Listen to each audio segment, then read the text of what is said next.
माँ तू सबसे प्यारी है, माँ तू जग में न्यारी है। माँ तू सबसे प्यारी है, माँ तू जग में न्यारी है। अपने आंचल में रखना, अपने आंचल में रखना। हमें वरदानों से भरना। माँ तू सबसे प्यारी है, माँ तू जग में न्यारी है। माँ तू सबसे प्यारी है, माँ तू जग में न्यारी है। Mr. Rajan Samuel, a great missionary in Hindi heartland, first class with distinction.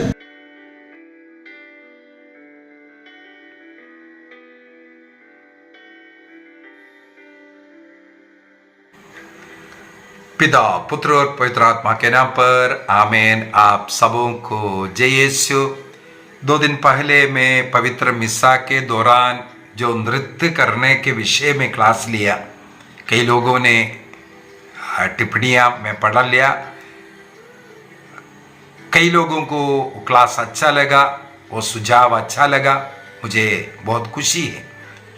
साथ साथ एक और सवाल उठ करके आया है, वो है पवित्र मिस्सा में जो रीडिंग्स, पहला पाठ या दूसरा पाठ या इवन सुसमाचार का पाठ भी ये देखने के लिए आते हैं कि मैं कौन सा पत्रिका है नहीं बोलना चाहता। अनेकों जगहों पर पारिशों में कुछ पत्रिकाएं, वीकली पत्रिकाएं आते हैं। उसी पत्रिका को जो फर्स्ट रीडिंग, सेकंड रीडिंग, ये सब रीडिंग करने वालों के हाथ में वो पत्रिका देता है। उसी पत्रिका को लेकर के आकर के उसी को देकर के पढ़ाई, बाइबल का पाठ पढ़ रहा है। जो मध्यस्थ प्रार्थना, जो विश्वासियों का जो निवेदन जो चढ़ाना है, उसके अंदर जो लिखा हुआ, सबसे पहली बात है उसमें जो लिखा हुआ विश्वासियों का जो निवेदन है वो गलत है, गलत निवेदन लिखा है। जब विश्वासियों के निवेदन को विश्वासियों को करने का अनुमति दिया गया, उस समय पर एक शर्त था उसके साथ। सबसे पहला जो निवेदन है वो संत पापा और कैथोलिक कलीसिया के जरूरत के लिए होना चाहिए। संत पापा का नाम लेकर के सबसे पहला प्रार्थना जो विश्वासियों के जो निवेदन अर्पित करता उसमें होना चाहिए। लेकिन मैं देख रहा हूं वो जो पत्रिका जो आता है उसमें इस प्रकार भी नहीं लिखा हुआ है। इसका मतलब कलीसिया के नियम के विरुद्ध ही प्रिंट किया हुआ है पत्रिका, उसी का उपयोग लेकर के उसमें प्रिंट किया हुआ निवेदन आपके पारिश का निवेदन होना जरूरी नहीं है। जो व्यक्ति जो निवेदन अर्पित कर रहे हैं उनके व्यक्तिगत या हमारे पारिश का कुछ कॉमन जरूरतें हैं, हमारे देश की जरूरतें हैं, हमारे कलीसिया की जरूरतें हैं, उसके लिए जो निवेदन होना चाहिए उसके अनुसार हम लोगों को बना करके तैयार करना है। हर सप्ताह इस प्रकार तैयारी करने के बाद हमें ये सब करना चाहिए। दूसरी बात है, उस पत्रिका को देख करके पवित्र मिस्सा बलिदान में उसको पढ़ना गलत है, गलत है। कलीसिया के अनेकों नियम इसको साक्ष्य देता है। सबसे पहले एक नियम को नोट कर दीजिए। मैंने हमारे जो पारिवारिक प्रार्थना एवं धर्म शिक्षा किताब के अंदर पेज नंबर 14 में भी उसको प्रिंट कर रखा है। पेज नंबर 14 में कैटेकिज्म 1154, कैटेकिज्म ऑफ कैथोलिक चर्च 1154 के अंदर साफ साफ लिखा हुआ है ऐसा पत्रिका इस्तेमाल नहीं करना चाहिए करके। इसके बावजूद भी दुख की बात है, अनेकों लोग उसका उपयोग कर रहा है और आजकल वो मोबाइल में भी, व्हाट्सएप में भी आने शुरू हो गया। आजकल बहुत ही ईजी हो गया, मोबाइल लेकर के जाते हैं उसको पढ़ाई करने के लिए। यहां पर नियम उसका धज्जियां उड़ा रहा है। कलीसिया ने कुछ नियम बना करके दिया है, उसके विरुद्ध ये सब कार्य कर रहा है। पूजन विधि के अंदर, लिटर्जी के अंदर हमारे मनमर्जी नहीं चल सकती है। कलीसिया जो लिखा है उसी के अनुसार ही पूजन विधि होना जरूरी है। सख्ती से ये पल्ली पुरोहितों का कर्तव्य है और स्थानीय बिशपों का ये कर्तव्य है। हमारे धर्म प्रांत में, हमारे पारिश में शक्ति के साथ पूजन विधि में इन नियमों का पालन करता है कि नहीं। सेकंड वेटिकन काउंसिल का सैक्रोसैंक्टम कॉन्जिलियम, सब पुरोहितों को ये सब पढ़ना चाहिए। उसका पैराग्राफ 22, वहां पर पूजन विधि के नियम कलीसिया जो नियम बनाए हैं उसी के अनुसार चलना अनिवार्य है। कोई पुरोहित या कोई समुदाय या कोई व्यक्ति अपनी इच्छा से उसमें कोई भी बदलाव नहीं कर सकता, यह दिया हुआ है। और कैटेकिज्म 1125 के अंदर बता रहा है पूजन विधि के ये नियम लेक्स ऑरेंटी लेक्स क्रेडेंटी, अर्थात जैसे हम प्रार्थना करते हैं वैसे हम विश्वास करते हैं, उसके अनुरूप, हमारे विश्वास के अनुरूप हमारी प्रार्थनाओं को उसके अंदर लिखा हुआ है, इसलिए उसको फॉलो करना बहुत ही जरूरी है। हमारे लिटर्जी के लिए जो किताब कलीसिया द्वारा दी है, केवल उन अप्रूव्ड बुक्स ही इस्तेमाल करना चाहिए। जिन किताबों का अनुमोदन नहीं है, अनुमति नहीं है, उसको कभी इस्तेमाल नहीं करना है। मुझे पढ़ने के लिए मिला है पवित्र मिस्सा बलिदान में पाठ पढ़ने के लिए 2 किताबों का अनुमति है। सबसे पहले रोमन लिटर्जी के अनुसार जो लेक्शनरी, जो पाठ्यक्रम, जो प्रतिदिन का और साप्ताहिक इतवार का जो पाठ्यक्रम जो बना हुआ, उस किताब का नाम है लेक्शनरी। उसी के अनुसार पाठ पढ़ता है और उसी किताब का ही इस्तेमाल कर सकता है। दूसरा, उसके जगह पर बाइबल आप इस्तेमाल कर सकता है, संपूर्ण बाइबल, संपूर्ण बाइबल।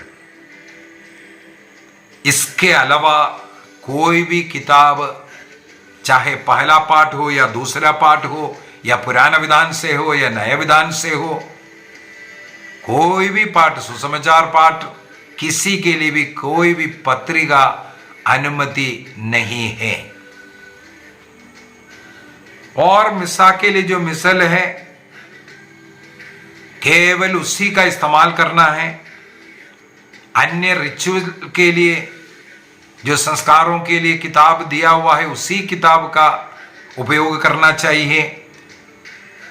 और दैनिक प्रार्थना के लिए लिटर्जी ऑफ हावर्स, उसका इस्तेमाल करना चाहिए। हर एक चीज के लिए जो किताब जो दिया हुआ है, परमिशन है, केवल उसी का उपयोग करना है।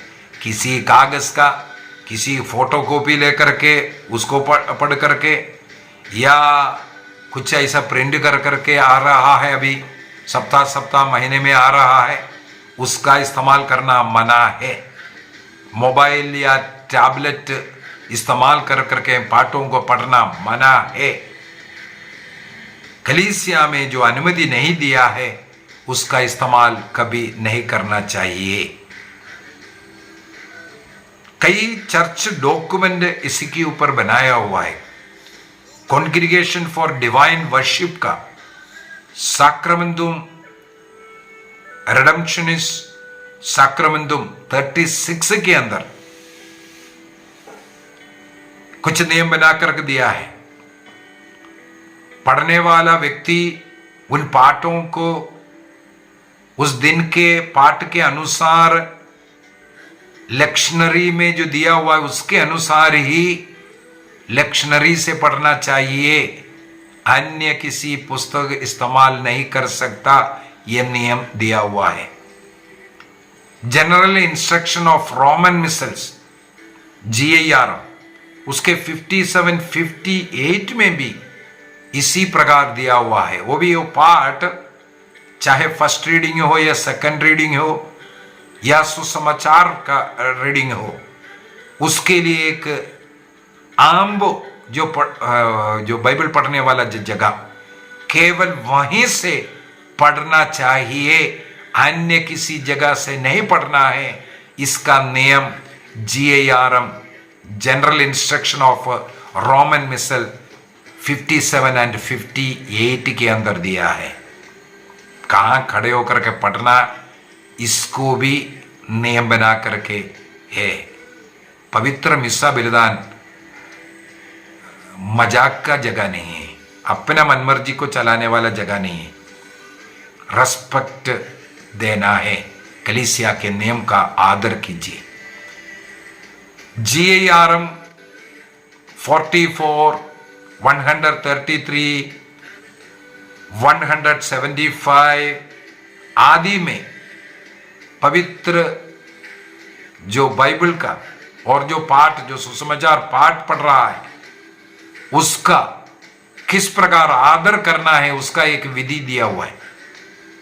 जैसे बाइबल जुलूस होता है, उसमें आप लेक्शनरी का इस्तेमाल कर सकता है या बाइबल का इस्तेमाल कर सकता है। उसको जुलूस में अपने सिर से भी ऊपर उठा करके लाना चाहिए, उसको खोल करके लाना जरूरी नहीं।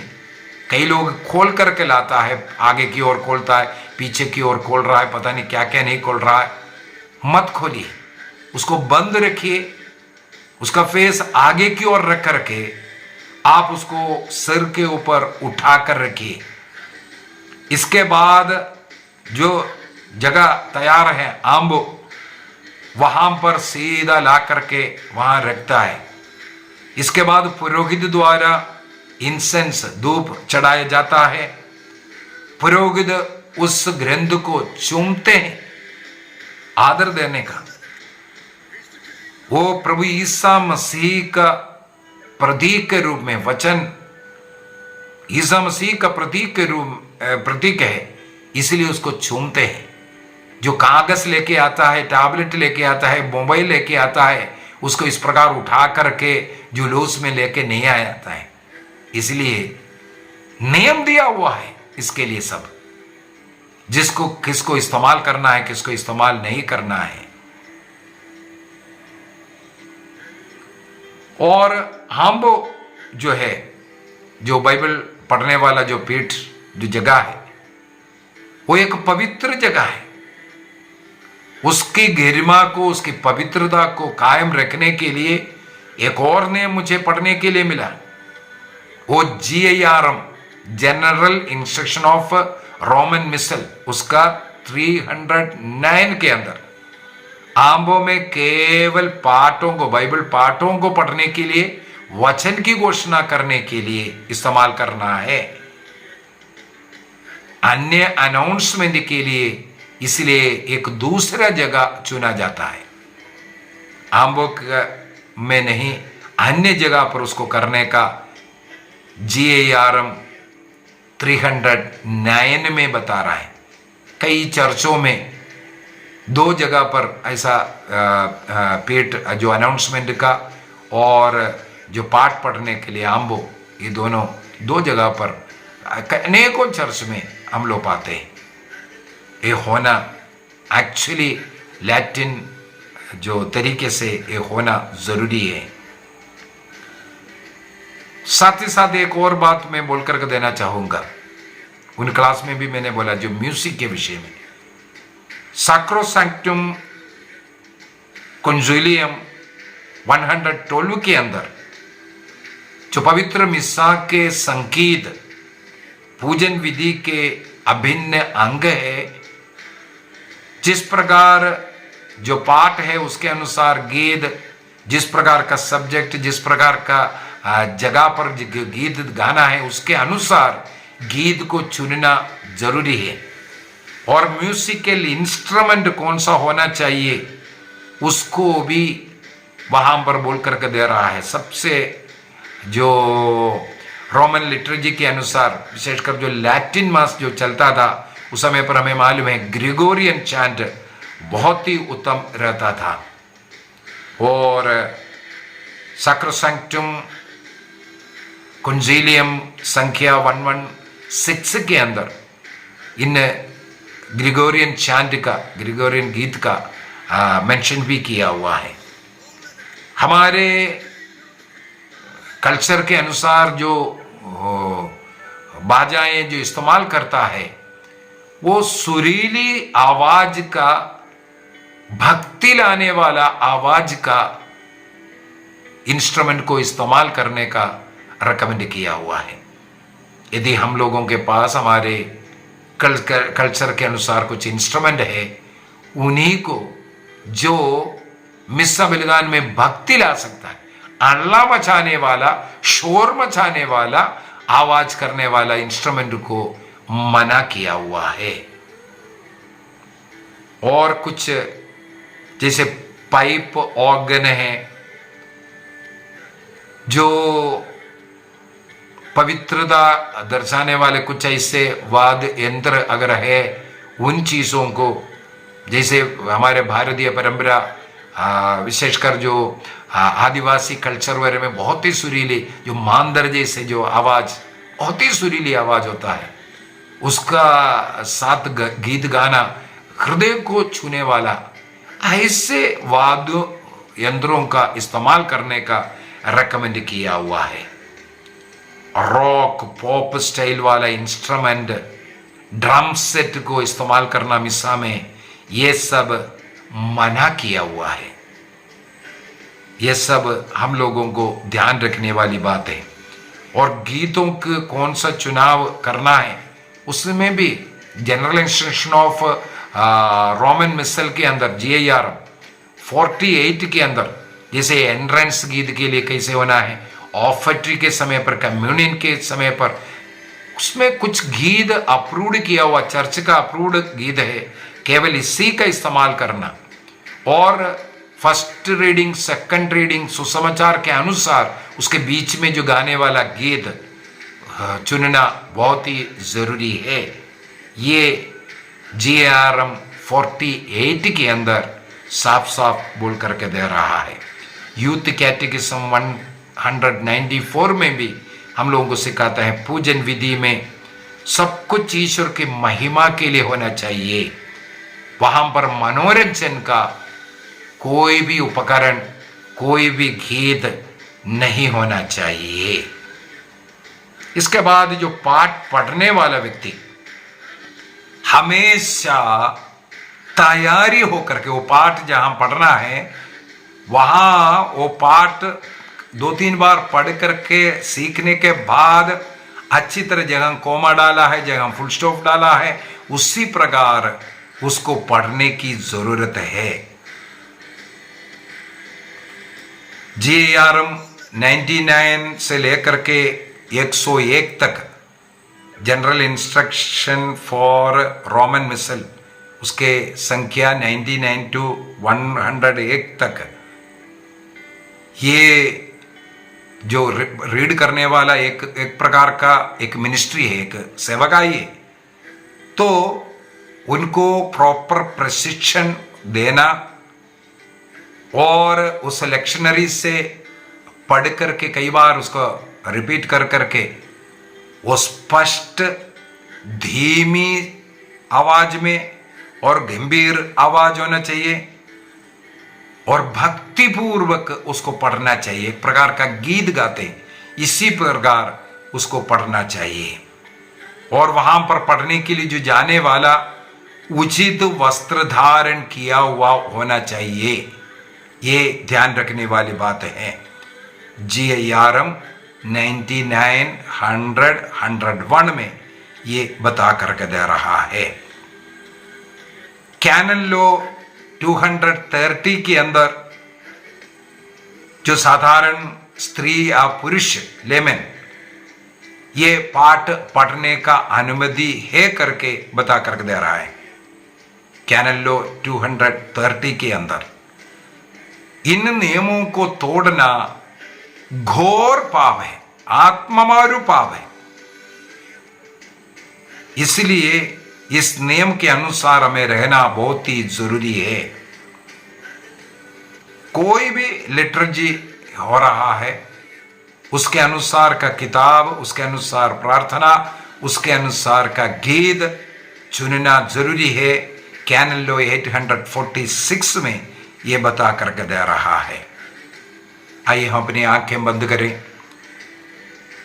आज के इस क्लास के अंदर हम लोगों ने देखा किस प्रकार हमें पवित्र मिस्सा बलिदान में भाग लेना, सारे प्रार्थनाओं का किताब हमारे हाथ में होना चाहिए, सब लोग मिलकर के गीतों को गाना, प्रार्थनाओं को करना, और पाठ पढ़ने वाला प्रॉपर तरीके से केवल बाइबल या लेक्शनरी जो उसके लिए जो निर्धारित किताब है, अन्य पेपर, मैगजीन, फोटोकॉपी लेकर के जाना, ये सब गलत तरीका नहीं करना चाहिए। पाप है, घोर पाप है।